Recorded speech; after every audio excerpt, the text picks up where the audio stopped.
우리는 살아가면서 어떤 삶에 대한 기준점이란 게 있을 것입니다. 개인적으로 됐든 아니면 모두가 공감할 수 있는 내용이든 간에 우리는 그러한 기준점 속에서 살아갑니다. 또 우리가 어느 길을 찾아갈 때도 어떤 특정한 건물을 중심으로 해서 길을 찾아가기도 합니다. 그러나 우리 영적인 신앙에 있어서도 이러한 건물이나 어떤 자기의 철학이나 어떤 자기 그 기준점이 아니라 우리가 가지는 것은 신념이나 이런 철학이 아닌 오직 예수 그리스도가 되어야 할 것입니다. 그래서 우리는 주를 중심으로 주를 바라보며 살아가는 것입니다. 우리가 어떤 일을 하다 보면은 그 일에 심취되다 보면은 어떤 원칙을 잃어버릴 때가 있고 기준점을 상실할 때가 있습니다. 그래서 가다 보면은 어떤 목적은 달성하는 것 같은데 방향이 잘못되어 있을 때가 종종 있습니다. 우리는 어떤 환경이나 조건이 우리에게 주어질지라도 그 환경과 조건에 내 자신이 빠져드는 것이 아니라 우리가 목적을 잃지 않고 예수 그리스도를 바라보며 중심된 삶이 이루어지기를 주의 이름으로 축복합니다. 해서 오늘 본문의 말씀을 가지고 오직 주만 바라보자라는 제목으로 함께 은혜를 나누고자 합니다. 주를 바라보고 살아가는 이러한 사람을 성실하다, 신실하다 그렇게 표현을 합니다. 또 다른 말로 한다면 충성되다 이렇게 표현을 하죠. 오직 주만 바라보고 살아가는 사람은 충성된 삶이 있어야 하는 것입니다. 즉 충성된 자세가 갖춰져야 된다라는 것입니다. 오늘 여기 있는 본문 말씀의 13장은 잠언서 12장과 함께 인간의 언어에 대해서 말씀하고 있는 것입니다. 올바른 언어를 사용하고 올바른 언어를 표현하라는 것이죠. 그렇습니다, 여러분. 언어는 우리의 인격의 표현입니다. 보이지 않는 우리의 인격을, 내재되어 있는 내 인격을 말로 통하여 표현하는 것이죠. 적당한 자리에 적당하게 표현할 수 있는 언어 말입니다. 그 언어를 사용하는 거 보면은 그 사람의 내면을 느낄 수가 있고 또는 때로는 그 사람의 앞으로 만나는 사람들이 어떤 류의 사람인가를 생각해 볼 수도 있습니다. 말이라는 것은 그 사람이 가지고 있는 신념, 사고, 조금 더 표현한다면 지식까지도 표현하고 있습니다. 그 사람 말이 부정적인지 아니면은 소극적인지 아니면은 남을 비판하는지 그렇지 않고 긍정적이고 적극적이며 진취적이고 뭔가에 늘 가능성이 있는 삶을 살아가는지 우리는 그러한 말을 통해서 그 사람의 정신세계를 느낄 수가 있는 것입니다. 우리는 일반적이지 않고 예수 그리스도 오직 주만 바라보고 살아가는 우리는 성경 안에서 말씀의 인도함에 대한 말씀에 따라서 하나님의 약속에 붙들린 말이 이루어져야 할 것입니다.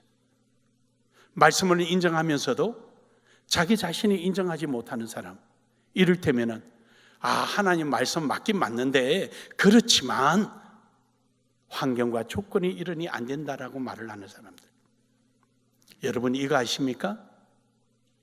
여러분의 능력의 한계에 하나님의 능력이 시작된다는 사실을 우리는 항상 이러한 삶 속에서 살아가고 적극적이고 그냥 내 마인드를 컨트롤하는 그런 삶이 아니라 정말로 우리 속에 믿음에서 우러난 하나님의 말씀에 붙들린 삶을 살아간다면 그 사람은 분명코 충성된 자세가 될 것입니다. 물을 건널 수 없다면 나뭇잎보다도 못한 인생이 될 것입니다. 하늘을 날 수 없다면 파리보다 못한 인생일 것입니다. 우리는 이처럼 우리에게 한계라는 부분이 우리 주변에 많이 있습니다. 함에도 불구하고 우리는 물을 건널 수 있는 그 환경과 조건을 극복해서 누군가의 충성심을 통하여서 배를 만들고 나뭇잎의 생각지도 못할 큰 대해에서 정확한 장소에 도착하기도 합니다. 또 누군가의 충성을 통하여서 하늘을 나르되 저 우주 먼 곳까지 우주선이 날아갈 수 있는 파리는 상상도 못할 능력을 발휘하기도 합니다. 누군가의 적극적인 충성심, 환경 조건을 극복하는 그의 그러한 마음들이 많은 사람들에게 유익함을, 영향을 주는 것입니다. 사랑하는 여러분, 오늘도 여러분과 저의 이러한 충성된 자세가 우리의 신앙에 맡고 있는 문제들의 조건과 환경을 초월해 나가는 은혜가 있기를 한 번 더 주의 이름으로 축복합니다.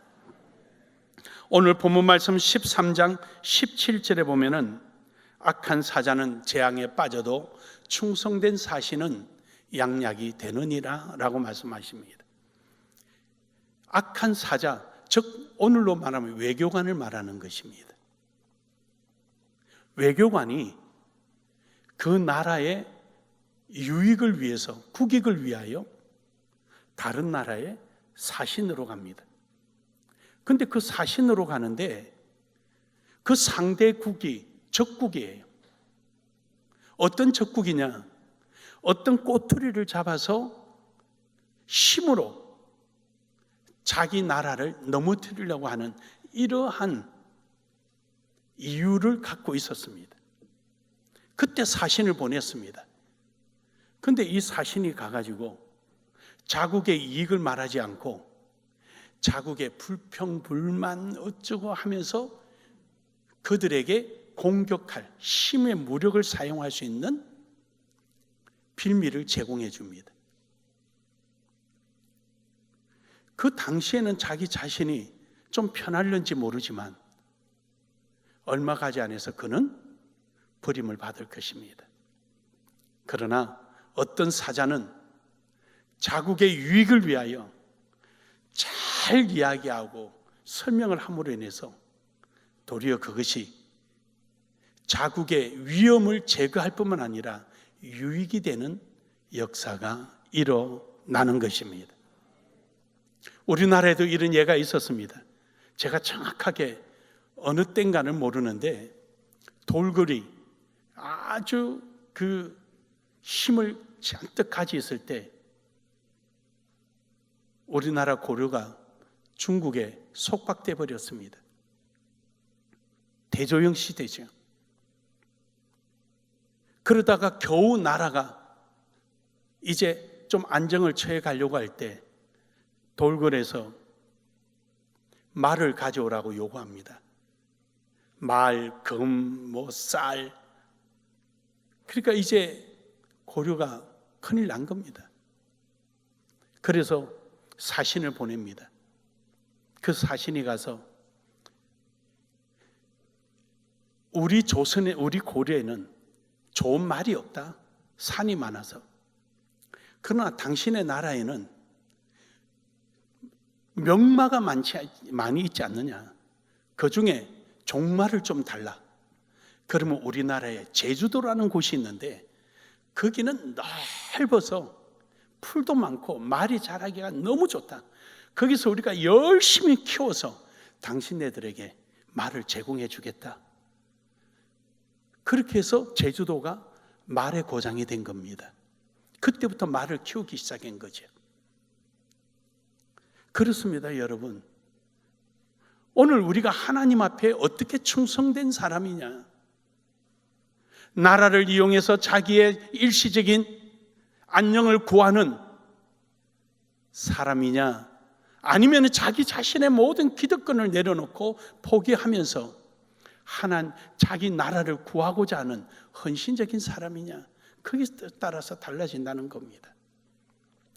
사랑하는 여러분, 우리는 누구나 다 하나님 앞에 어떤 환경이나 조건 속에 유리한 자기 이익을 위해서 하나님을 이용하는 자가 아니라 하나님의 영광을 위해서 충성된 자가 되기를 주의 이름으로 축복합니다. 잠언서 12장 15절에서 17절에 보면은 미련한 자는 자기의 행위를 바른 줄로 여기나 지혜로운 자는 권고를 듣느니라. 미련한 자는 자기 하는 것이 옳은 거로 생각한다는 거죠. 그러다 보니까 독재가 일어나는 거죠. 우리 하명이하고 하진이가 둘이서 저한테 이제 뭘 물어보는 거예요. 독재하면 안 되지. 그러니까 우리 하명이가 할아버지 독재가 뭐예요? 한 살 더 먹은 놈 옆에 하진이가 이래. 그거 히틀러나 그 다음에 푸틴이나 김정은이 이렇게 생각하면 될 거야. 듣다 보니까 얘들이 정치를 다 하고 있구나. 권력을 쥐고 듣지를 않으면은 이 권력은 무서운 무기가 되고, 권력을 쥐고 듣는 귀가 넓으면은 권력은 좋은 힘이 되는 것입니다. 사랑하는 여러분, 오늘 여러분과 저에게 하나님 말씀을 들음으로 믿음이 성장합니다. 주의 말씀 듣는 일에 최선을 다하기를 주의 이름으로 축복합니다. 잠언서 29장 1절에 보면은 자주 책망을 받고도 그 책망 받은 대로 살지 않는 사람, 목이 곧은 사람, 그 사람은 한순간에 멸망합니다. 그러나 하나님의 말씀을 듣고 변하는 사람은 언제나 하나님으로부터 보호를 받는 것입니다. 잠언서 6장 15절에 보면은 하나님의 말씀을 듣지 않고 자기 욕심대로, 자기 뜻대로 살아가는 사람은 결국은 망하더라도 도와줄 사람이 없습니다. 아무도 없습니다. 사랑하는 여러분, 오늘 여러분과 저의 신앙은 환경과 조건에 매이는 것이 아니라 오직 신실한 충성된 모습으로 하나님께 영광을 돌리기를 주의 이름으로 축복합니다. 오늘 본문 말씀의 충성이라는 내용과 또 15절에 있는 은혜라는 내용은 우리가 일반적으로 여러분이 생각하는 의미는 아닙니다. 다시 말해서 15절에 있는 은혜라는 것은 굳이 원어를 말하자면 횡이라는 뜻입니다. 횡. 이 말은 어떤 의미가 있느냐면은 어떤 사건을 특정하는 것이 아닙니다. 특정 지어지는 것이 아니라 누군가가 올바른 행동을 함으로 인해서 여러 사람이 혜택을 입게 된다는 그 사실을 은혜라고 표현했습니다. 조금 전에 여러분에게 표현했던 내용입니다. 즉 누군가가 충성되이 환경을 극복하다 보니까 배를 만들 수 있어서 물을 건널 수 있었고, 누군가가 환경을 극복함으로 만드는 것이 비행기가 되다 보니까 하늘을 나르는 것이지. 오늘 여러분과 저에게 바로 그 비행기의 혜택, 배의 혜택, 우리 주변에 살아가는 많은 환경을 극복함으로 인해서 모든 사람에게 유익을 준 모든 것들이 참 많이 있습니다. 이것을 지난주에 신실함이라는 낱말을 해석해 드렸습니다. 신실은 덕의 근본이라 그랬습니다.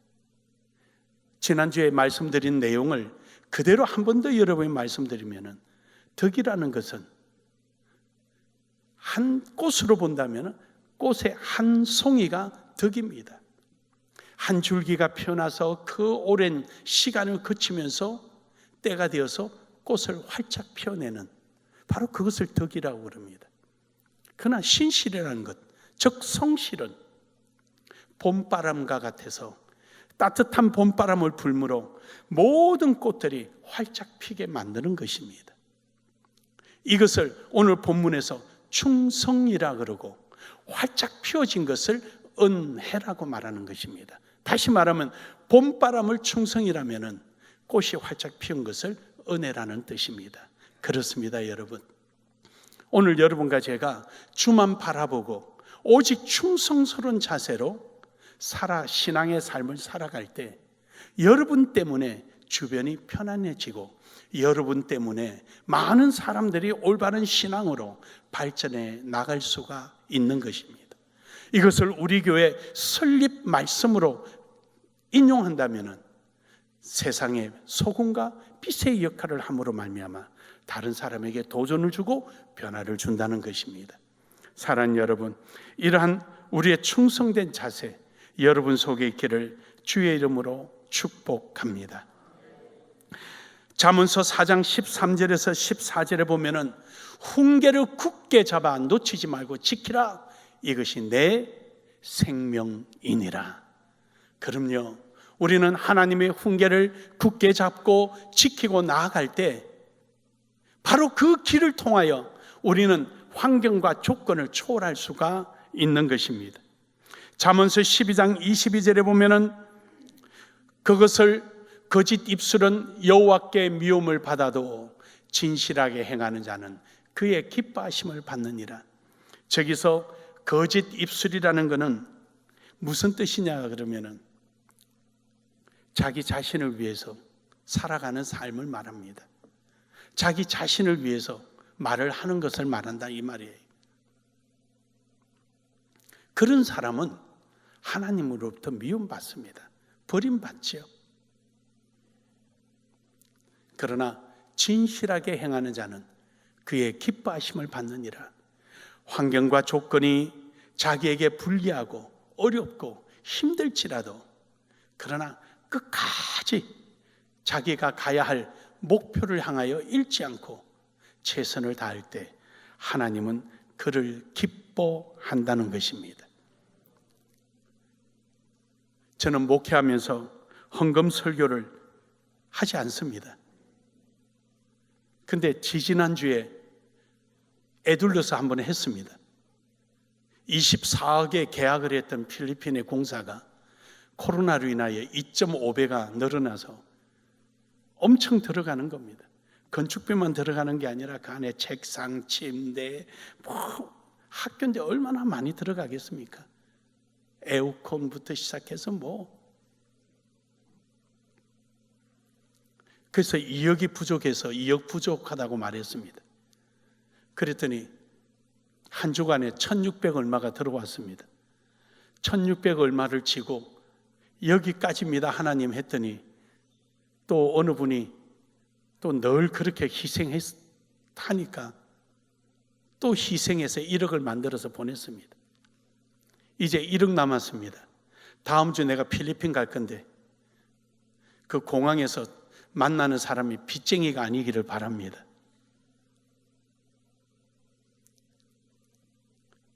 이제 1억 남은 겁니다. 내가 1억을 강조한 건 아니에요. 그냥 1억이라고 말을 했을 뿐이지.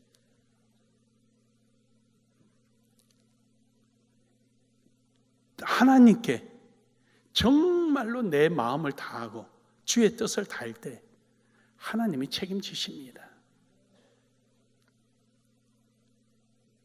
아까도 말씀드렸지만 인간의 한계가 끝나는 지점에 하나님 앞에 바톤을 터치합니다. 내가 최선을 다해서 달려와서 바톤 터치할 때 하나님의 능력의 손에 의탁하는 것입니다. 그때부터는 하나님이 하십니다. 오늘 우리가 최선을 다하고 달려가는 것입니다. 사랑하는 여러분, 말라기 3장 18절에 보면은 누가 의인이며 악인이며 누가 충성되며 충성되지 못한지 하나님이 마지막에는 분별하신다고 말씀하십니다. 저는 우리 나눔의 교회 모든 성도들이 하나님 앞에 그렇게 인정받기를 주의 이름으로 축복합니다. 두 번째로는 주만 바라보는 자는 충성된 삶을 살아갑니다. 충성된 삶에 대한 자세는 가졌지만 환경과 조건에 휘둘리다 보니까 방향을 잃어버릴 수가 있지요. 그러나 충성된 사람은 끝까지 그 방향을 잃지 않고 하나님이 원하는 자리에 서서 지켜 나아갑니다. 이 모습이 충성된 삶을 사는 모습이죠. 사무엘하 11장 11절에 보면은 충성된 사람은 어려우면 어려울수록 함께합니다.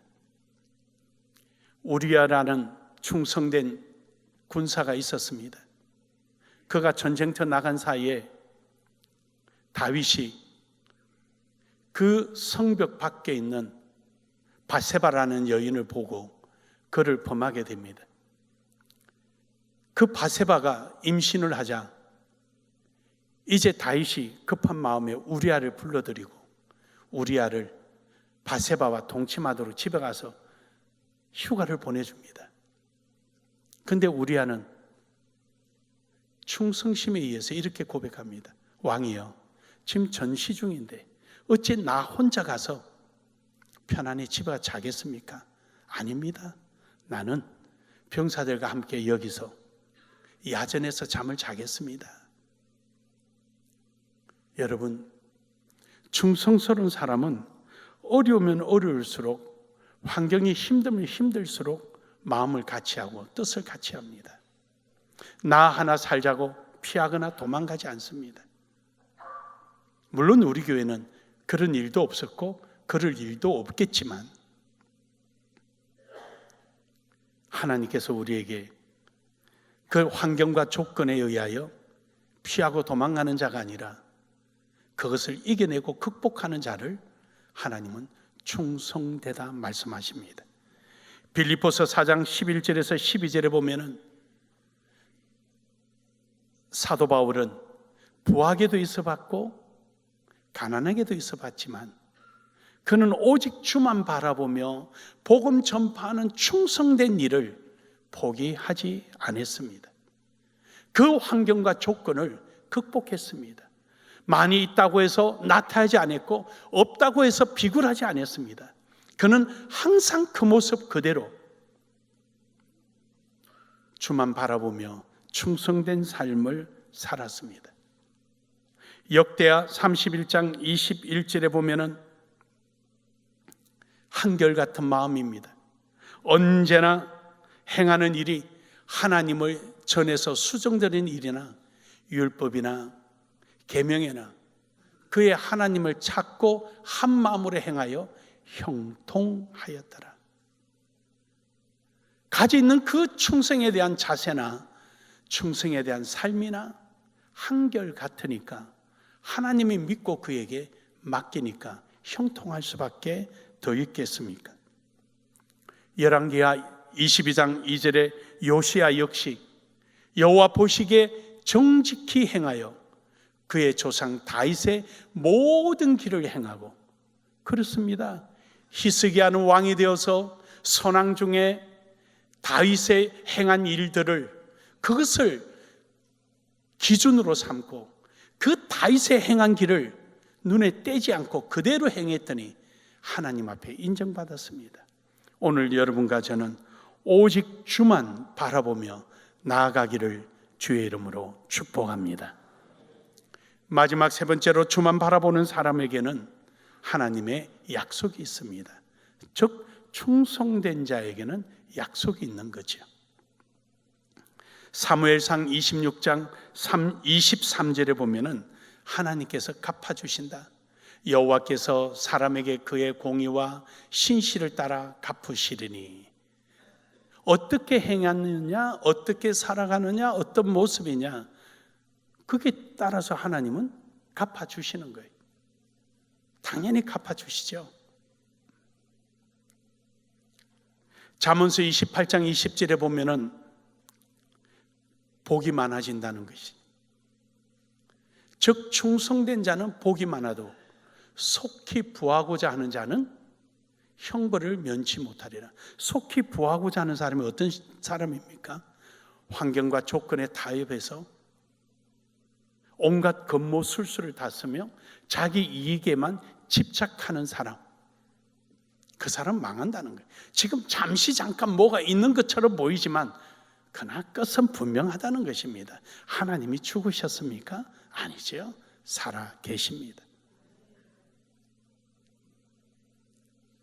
그러므로 여러분, 우리는 하나님 앞에 정말로 성경적 세계관과 기독교적 가치관 속에 우리의 삶이 분명해야 합니다. 어떻게 살아가야 하는가? 어떻게 행동해야 하는가? 어떻게 처신해야 하는가? 어떤 환경과 조건 속에서도 타협하지 않고 내가 올바르게 하나님의 마음에 드는 삶을 살아야 하느냐?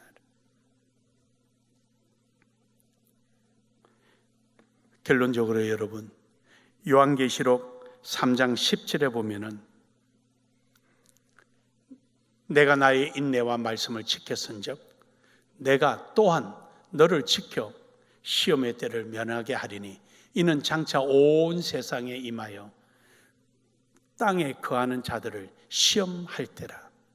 마지막에 우리가 모두가 시험 받을 때, 그때 충성된 자는 하나님께서 별도로 그 시험의 때를 면하게 해주시겠다는 겁니다. 왜냐? 이미 그동안에 그 환경과 조건 속에 그것을 헤쳐나가며 이겨나가며 하나님의 영광을 위해서 애썼기 때문에 너는 열애, 그렇지 않고 자기의 일신상을 위해서 사는 사람은 더 큰 시험 가운데 거하게 된다는 것입니다. 다시 한번 본문을 보면은요, 15절에 선한 지혜는 은혜를 베푸나 사악한 자의 길은 험하니라. 선한 지혜라는 것은 하나님으로부터 주어진 지혜를 말하는 거죠. 약속을 말하는 거죠. 16절에 보면은 무릇 슬기로운 자는 지식으로 행하거니와 미련한 자는 자기의 미련한 것을 나타내느니라. 슬기로운 자는 누굽니까? 하나님께 붙들려 있는 자입니다. 지식이 뭡니까? 하나님의 약속을 말하는 것입니다. 그러나 미련한 자는 뭡니까? 자기 꾀에서 만들어진 것을 말합니다. 거짓말은 또 다른 거짓말, 거짓말은 또 다른 거짓말, 거짓말은 계속 커져나가고 결국은 거짓말임을 온 세상이 알게 되는 것입니다. 마지막으로 17절에 뭐라 그럽니까? 악한 사자는 재앙에 빠져도 충성된 사신은 양약이 되느니라. 여러분, 어떤 환경이나 조건이 중요하지 않고 오늘도 나의 중심이 어디 있느냐가 중요합니다. 그래서 충성할 충자가 가운데 중자의 마음 심자입니다. 내 마음이 변함이 없는 중심입니다. 제가 좋아하는 말이 있잖아요. 예측 가능한 사람.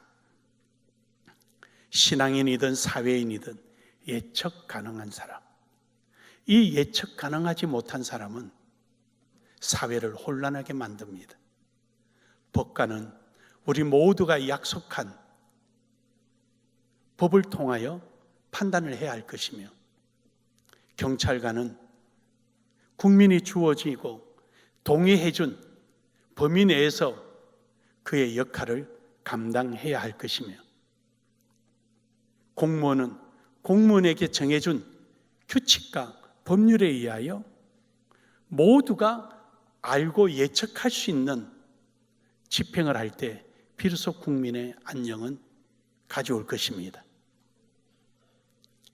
자기 마음대로 법을 해석하고 마음대로 법을 집행하며 공무원이 자기 마음대로 뒷공무니로 일을 한다면 나라는 혼란스러워지고 진실성은 결여될 것이며 가치는 무너지고 모두가 눈치만 가지고 살아가는 세상이 될 것입니다. 사랑하는 여러분, 오늘 여러분과 제 삶 속에 무엇이 진실이며 무엇이 정직이며 무엇이 원칙인가를 우리는 깊이 생각할 줄 아는 지혜로움도 함께 가지기를 주의 이름으로 축복합니다. 주님을 바라보십시오. 주님은 오늘 여러분에게 무엇을 말씀하시는지 주님을 바라보십시오. 하나님의 은혜가 우리에게 무엇을 요구하며 여러분 이후에 후손들에게 무엇을 남길 것을 원하시는지 한 번쯤 생각해 보십시오. 4년 전에 저는 호남 지역의 목포까지 쫓아 내려가며 포괄적 차별금지법에 대해서 설명을 했습니다. 세계의 복지는 우리나라만큼 잘된 나라는 없습니다. 오바마 대통령이 우리나라의 복지를 배우려고 하다가 포기했습니다. 미국에는 도무지 안 되겠다는 겁니다. 세금은 조금 내고 이렇게 복지를 누리는 나라는 대한민국뿐입니다. 그리고 약자에 대한 법률도 제정이 잘 되어 있습니다. 강제 조항도 있습니다. 우리가 건축하는데 휠체어 탐분을 위해서 통로가 마련되지 않으면 건축 준공이 나지 않습니다. 엘리베이터 앞이나 계단 앞에 점자판이 놓이지 않으면 준공이 나지 않습니다.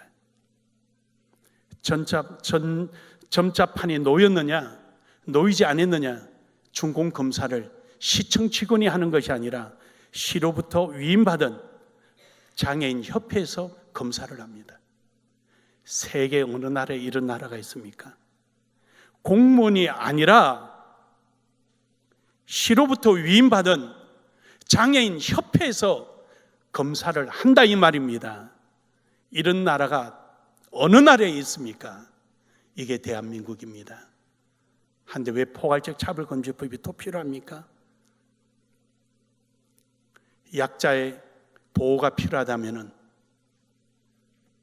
소수의 보호가 필요하다면 다수의 권리도 인정해야 하는 것입니다. 이것이 자유민주주의 국가입니다.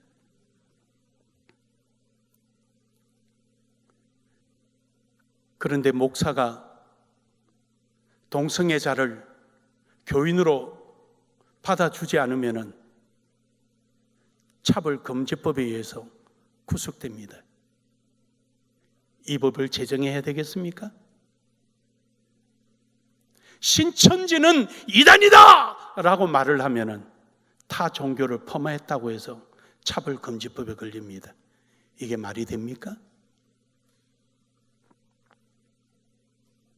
그래서 우리 교회는 법이 제정되더라도 종교의 자유에 의한 자체 내의 조례를 우리 자체 내의 정관을 만들어서 정리를 해두었습니다. 우리 교회는 절대로 받아들일 수 없습니다. 주례도 하지 않을 것입니다. 동물의 권리를 위해서 법을 제정한다고 어느 정신 나간 국회의원들이 모여 있습니다. 대통령 되기 위해서 환장했던 모양입니다. 동물의 권리, 우리 교회는 개 데리고 예배할 수 없습니다. 믿으십니까? 저도 개 엄청 좋아합니다. 지금도 개 키우고 싶어서 우리 집사람 설득하고 있습니다. 예배당은 안 됩니다.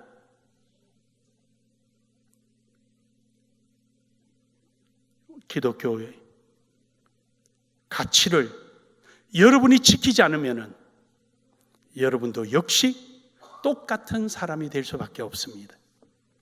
사랑하는 여러분, 주만 바라봅시다. 충성된 자세를 가집시다. 충성된 삶을 살아갑시다. 지난주에 광주에서 호남 분들이 모여서 차별금지법 반대 기자회견을 했습니다. 뿌듯했습니다.